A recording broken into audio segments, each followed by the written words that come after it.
कवि जन कीरत गान करे।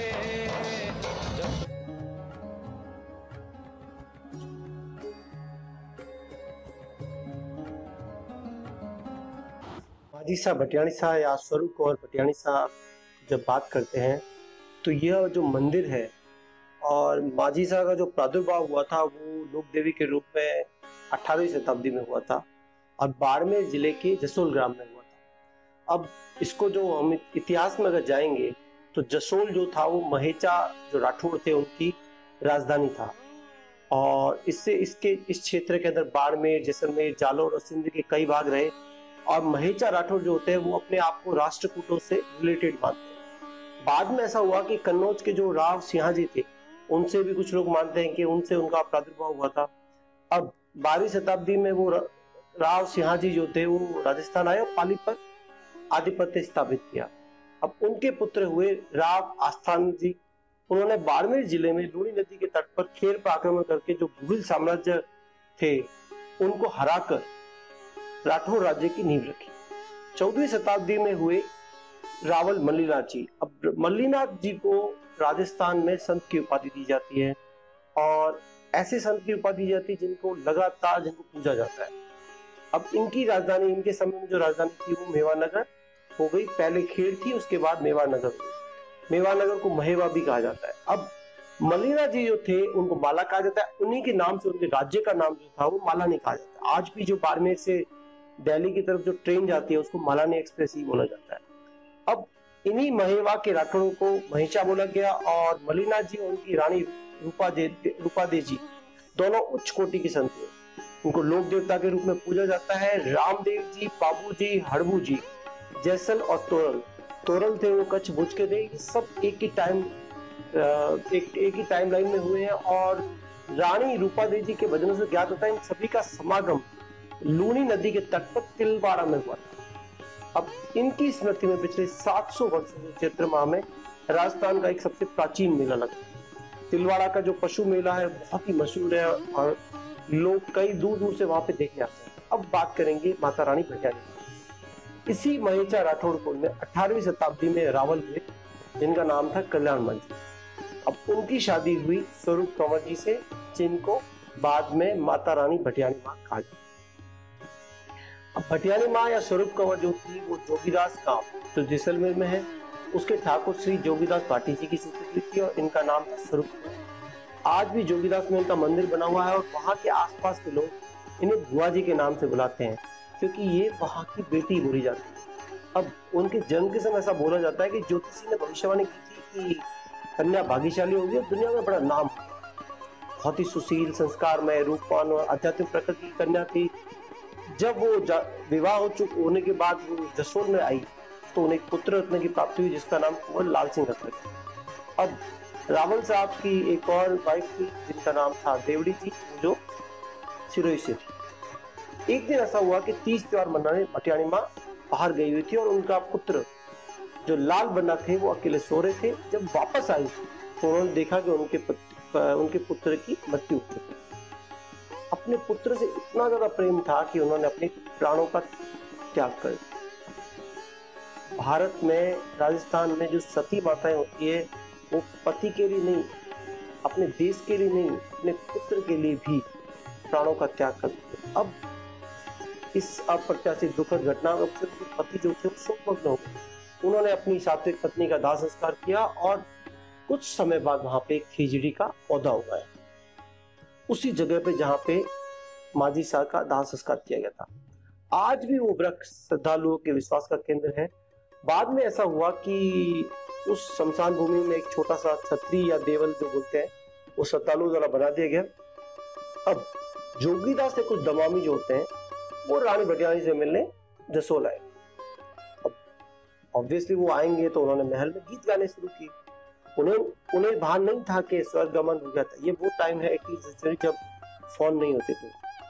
अब उस समय रानी भटियाणी माँ देवलोक गमन के बाद भी उनके सामने प्रकट हुई, उन्हें आभूषण दिए और बेशकीमती पोशाकें दी, ऐसा वहां पे कहा जाता है, माना जाता है। जब उन्होंने गांव के लोगों को बताया तो सभी चमत्कार से स्तब्ध हो गए। इसी प्रकार के कई चमत्कार लगातार होते रहे और आज भी लोग, चाहे वो हिंदू हो चाहे वो मुस्लिम हो, अलग अलग संप्रदाय के हो, बिना किसी जाति भेदभाव के वहाँ पर आते हैं, अपना निवेदन करते हैं, मत्था टेकते हैं और उसके बाद यह कहा जाता है कि उनकी मनोकामनाएं जरूर पूर्ण।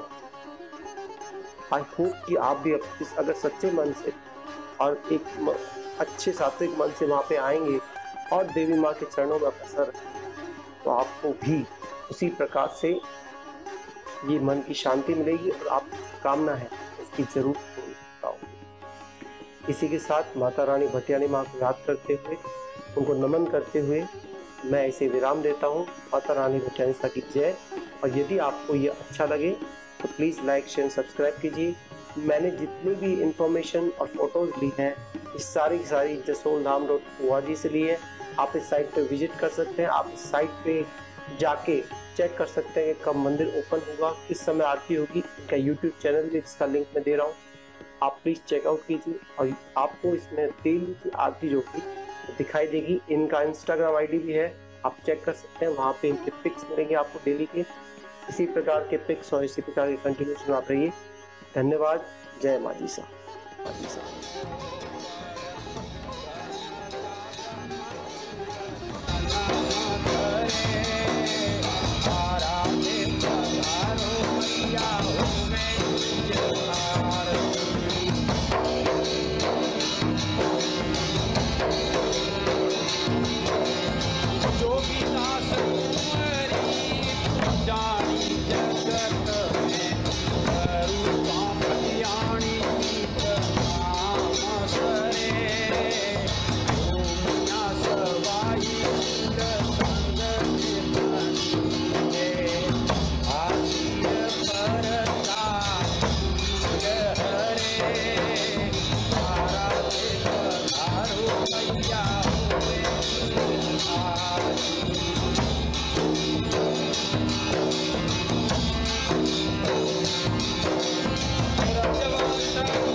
जसोलरी